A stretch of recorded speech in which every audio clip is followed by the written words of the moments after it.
Bonjour Jessica, Hello Laïla. merci beaucoup pour m'avoir accordé ce temps. Donc, pour ceux qui peut-être ne me connaissent pas, je suis donc coach holistique et énergéticienne et donc j'aide les personnes vraiment à pouvoir se libérer du passé, notamment en reprenant confiance en elles et en s'épanouissant au niveau sexuel et spirituel. Et c'est là qu'intervient Jessica.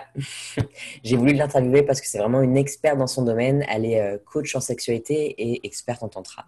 Donc, je pense que tu vas pouvoir encore mieux te présenter que ce que je viens de faire. Oui, bon, c'est parfait.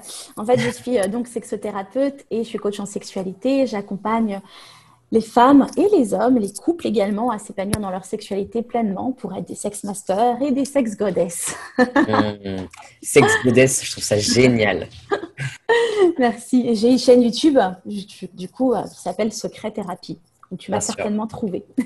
Je mettrai de toute manière toutes les informations nécessaires.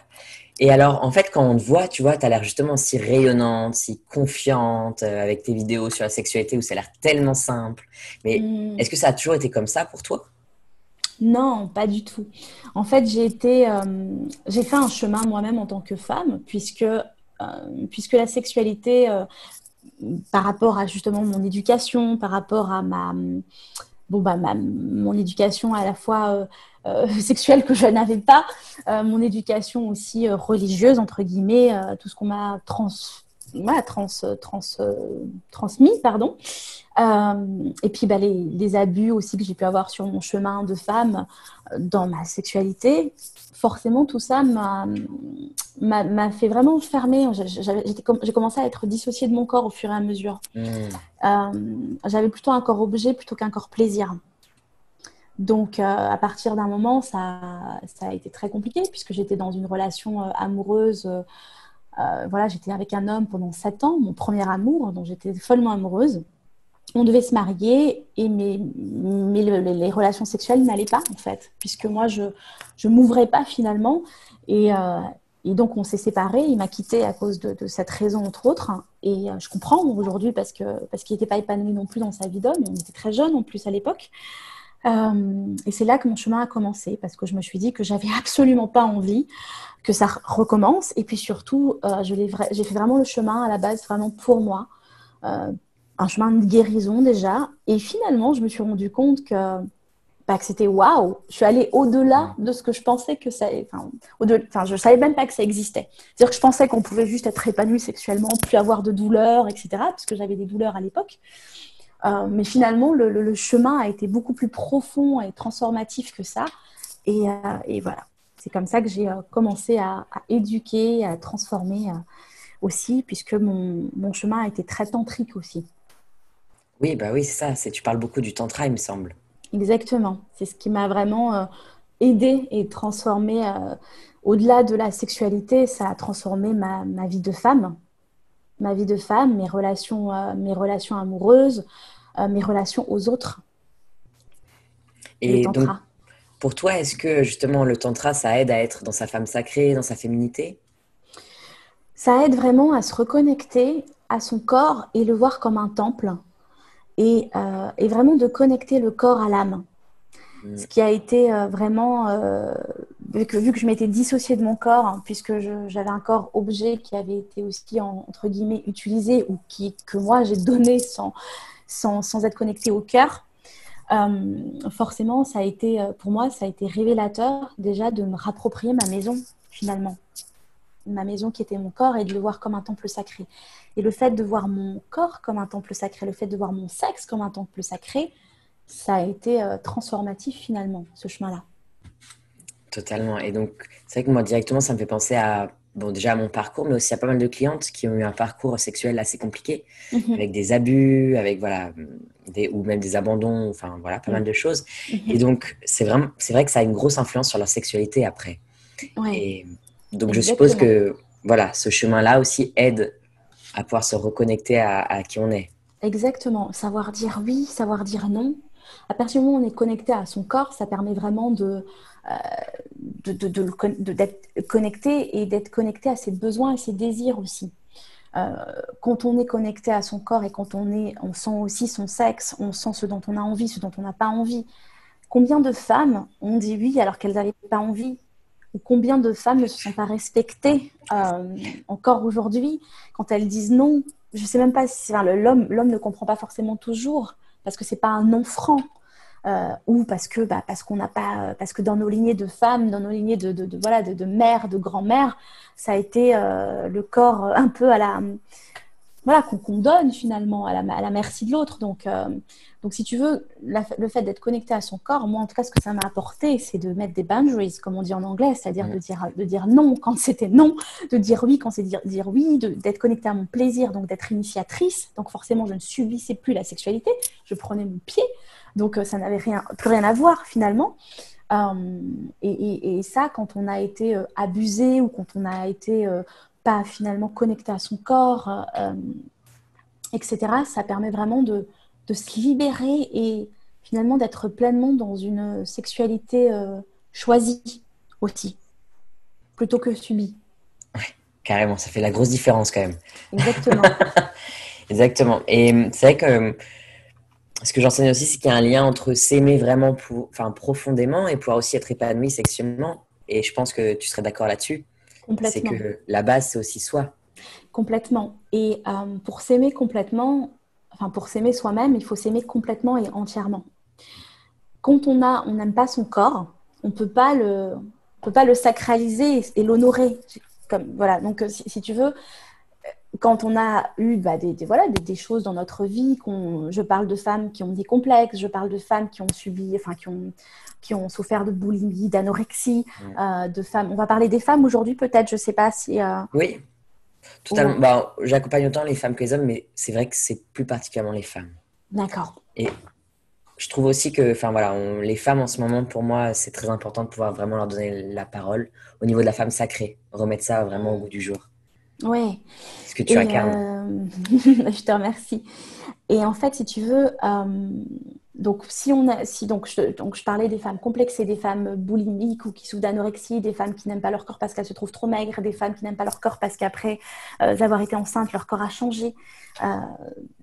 Tout ce que les femmes peuvent vivre et puis tout ce que le corps en général peut vivre, qui est traumatisant, même si on ne le met pas dans la case trauma. Finalement, on va nous faire dissocier de notre corps. Et pour s'aimer complètement, on doit aussi apprendre à aimer notre corps. Et pour l'honorer, il faut qu'on se donne finalement, il faut qu'on arrive à se donner la valeur qu'on a et la valeur que notre corps a. Et ça a été vraiment transformatif pour moi parce qu'à partir du moment où j'ai appris à m'aimer profondément, même au-delà de juste d'aimer mon corps, mais de m'aimer profondément sans avoir peur de l'abandon, du rejet, du regard de l'autre, tout ce qu'on peut vivre, c'est à partir de ce moment-là que j'ai compris la valeur de ce que j'étais. Et à partir de ce moment-là que je me suis respectée en tant que femme aussi. Donc c'est vraiment, effectivement, pour moi, comme tu le dis, c'est vraiment la base, en fait, l'amour de soi. Totalement. Et en plus, ça évite après, même dans un couple, de pouvoir être dans la dépendance à l'autre. Donc, Complètement. Exactement. Exactement. Et c'est vrai que j'accompagne aussi des personnes enfin des hommes aussi, hein, et des femmes qui souffrent aussi de dépendance affective parce qu'elles vont chercher l'amour à l'extérieur, parce qu'elles ne se donnent pas cet amour elles-mêmes. Donc, c'est vrai qu'il y a beaucoup de dégâts, en tout cas, et de relations toxiques à cause de ça. complètement. Et c'est vrai que en ce moment aussi, je sens que les femmes vraiment ont envie de reprendre pleinement leur puissance, leur place, en fait, logiquement. Mhm. Et comment est-ce que pour toi, on peut reprendre justement sa puissance de femme grâce à la sexualité? Déjà, c'est d'être connecté à son sexe et de le voir comme une source d'énergie puissante. Pourquoi? Parce que je pense qu'avant même de dire, et ça a été le chemin, c'est avant d'être initiatrice dans la sexualité, de s'éclater au lit, enfin, tout ce qu'il y a autour aussi de la libération du corps et du plaisir, c'est vraiment un chemin de comprendre la puissance énergétique de la poussie, du sexe, et la puissance, la créativité, l'intuition qu'on a aussi à l'intérieur de notre sexe. Parce qu'en fait, au-delà de la puissance, enfin, quand on dit puissance sexuelle, c'est pas que le sexe. C'est finalement ce que le sexe, enfin, notre sexe, le génital, permet vraiment aussi en tant que source énergétique, en tant que fuel, en tant que intuition.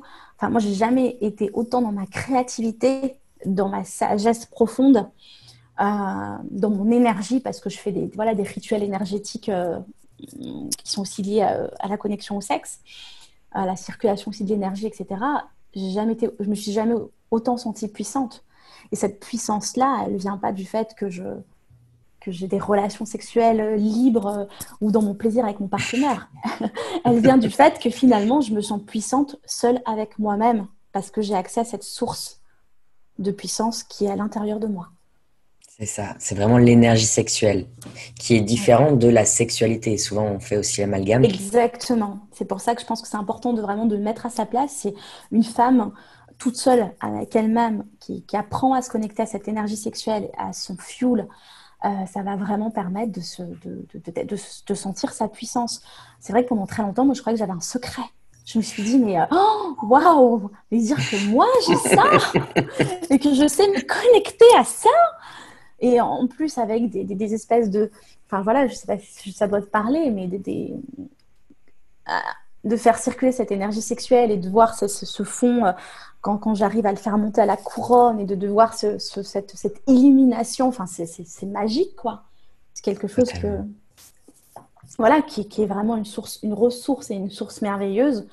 Je pense que ça vaut vraiment le coup de comprendre et de le vivre et d'y avoir accès, quoi. Puis cette énergie sexuelle, c'est vrai qu'il y a aussi d'autres personnes qui en ont parlé, comment on pouvait l'utiliser, il me semble, pour le business, ou même pour, comme tu disais, l'intuition, ou même pour se Mhm. guérir. Oui. Je pense à Napoléon Hill, qui est, je crois, un des plus connus, en tout cas, Mhm. dont on parle Mhm. souvent là-dessus, mais il y en a eu Mhm. d'autres. Mhm. Et c'est fou, justement, de se dire que cette énergie-là, elle peut être capable de tout ça. Exactement, exactement. Et c'est vrai que j'ai fait pas mal de, euh, d'interviews, enfin, sur le sujet aussi, où j'ai partagé ça, parce que clairement, moi, je le mets vraiment au service de ma créativité, de mon intuition, de mon business. Et j'accompagne énormément de dirigeants et de dirigeantes d'entreprises pour ça. Donc, en fait, j'ai des personnes qui sont complètement... Enfin, moi, voilà, là, pendant un moment, j'avais des traders. Encore maintenant, j'ai beaucoup de dirigeants et de managers. Et même des femmes de plus en plus. Parce que les femmes, il y a une éducation aussi à faire. Parce que la sexualité, quand on leur parle d'amour, elles comprennent. Quand on leur parle d'énergie sexuelle, voilà, un homme, ça va être plus naturel pour lui. Et ça ne devrait pas, en fait. Ça devrait pas. Donc, il y a vraiment une éducation à faire sur les femmes en train de se dire, hé, en fait, là, il y a vraiment quelque chose. Et de plus en plus, justement, de femmes managers, mais en tout cas, les hommes puissants, aussi que j'ai accompagnés sur mon chemin, notamment au tantra, m'ont dit à quel point ça avait changé leur management, Mhm. leur confiance en eux. Des hommes aussi qui n'avaient pas confiance en eux et qui finalement aujourd'hui ont repris confiance parce que sont dans leur énergie, sentent leur magnétisme, leur charisme aussi, avec les chakras qu'on travaille aussi bien évidemment, euh, notamment la primalité avec le chakra racine. Il y a plein de choses qu'on travaille pour être connecté à cette puissance-là, Donc, tu travailles énergétiquement. aussi sur les chakras. Je Sur, travaille énormément sur les chakras et la libération des chakras, etc. Ouais. hmm, super intéressant. Et donc, tout ça, est-ce que c'est ce qui fait aussi qu'on peut réveiller justement son feu sacré en vraiment en pouvant libérer pardon, les chakras, en pouvant libérer vraiment qui on est? Oui, complètement.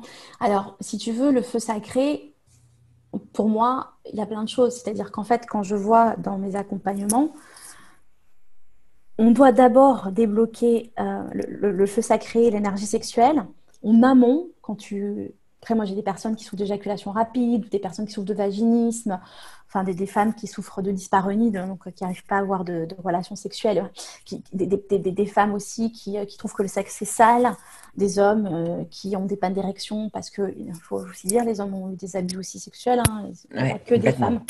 Voilà, donc si tu veux, il y a déjà tout ça à déblayer, tout ce qui est résistance et blocage, euh, Hmm. pour commencer à petit être connecté déjà au sexe, mais aussi à la terre, au pied, tu vois, pour pouvoir ensuite incarner ce feu sacré, faire diffuser ce feu sacré pour que ça reste pas congénital, parce que le feu sacré qui reste ensuite, enfin, quand on travaille cette énergie sexuelle et c'est à fond, etc., si elle reste bloquée, ça se transforme en quoi? Ça se transforme en masturbation, ça se transforme en je suis frustrée parce que je fais pas l'amour, etc. Donc c'est un feu sacré qu'il faut aussi apprendre à diffuser, à canaliser, à utiliser au service de, enfin, ce qu'on appelle la transmutation sexuelle, hein, Ouais. au service de son énergie, au service de ses objectifs, de ses envies, de ses désirs, etc.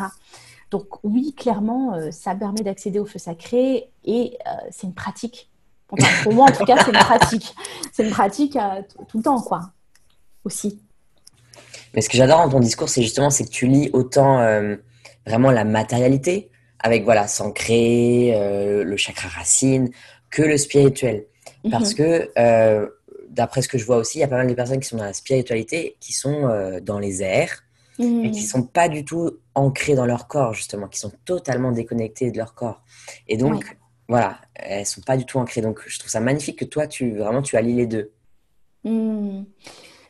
Parce que peut-être aussi, c'est facile, après ça c'est mon avis, on peut rentrer facilement dans ce dogme ou dans ce... Moi je suis toujours perché, parce que, parce que si tu veux, parfois il y a une forte souffrance et on va, comme pour tout, on a envie parfois de se réfugier dans quelque chose aussi. Et ce qui fait qu'on va aller voilà, on va aller dans la spiritualité, etc. Donc c'est très bien, ça nous sert aussi de ressources. Mais l'idée, c'est en tout cas, pour être ancré, pour être aligné, pour aller vers ses propres désirs, pour parfois ne pas se mentir aussi à soi-même, parce Mm. que c'est ça, Bah ouais. c'est d'arriver à lier les deux finalement, la couronne et la terre, le ciel et la terre. Et c'est ça qui est génial, c'est quand on commence voilà, à travailler vraiment l'ancrage, l'amour de soi, etc. Et qu'ensuite on commence à faire circuler aussi cette énergie aussi vitale, et la relier aussi voilà, à la divinité, à la spiritualité. C'est ça le truc, c'est comment on arrive à relier les deux et à faire circuler tout ça. Totalement. Eh ben, écoute, merci beaucoup, Jessica. Je t'en Alors, prie. il me semble que tu fais des stages, des accompagnements, c'est ça? Tu fais plein de choses, non? Oui, je fais du coaching, je fais effectivement des stages de tantra, un petit peu moins en ce moment. Ouais, Là, un d'autant petit peu plus. moins tout. Voilà, et puis j'ai des programmes aussi en ligne, Sex Goddess pour les femmes et Sex Master pour les hommes. Voilà, où j'enseigne vraiment tout ça. Et puis bien évidemment ma chaîne YouTube Secret Thérapie, où tout le monde peut avoir accès, voilà, pour rendre vraiment finalement cette pratique, cette philosophie de vie, cet art de vivre aussi, parce que pour moi c'est comme ça que je le vis au Mm, quotidien et que je suis en gratitude, parce que pour moi c'est aussi un art de vivre. Donc voilà, donc, totalement. que ce soit Et tu l'incarnes accessible très pour bien. tout le monde. Merci. Merci Top. beaucoup pour tous tes conseils, pour ton expertise. Mm. Merci énormément.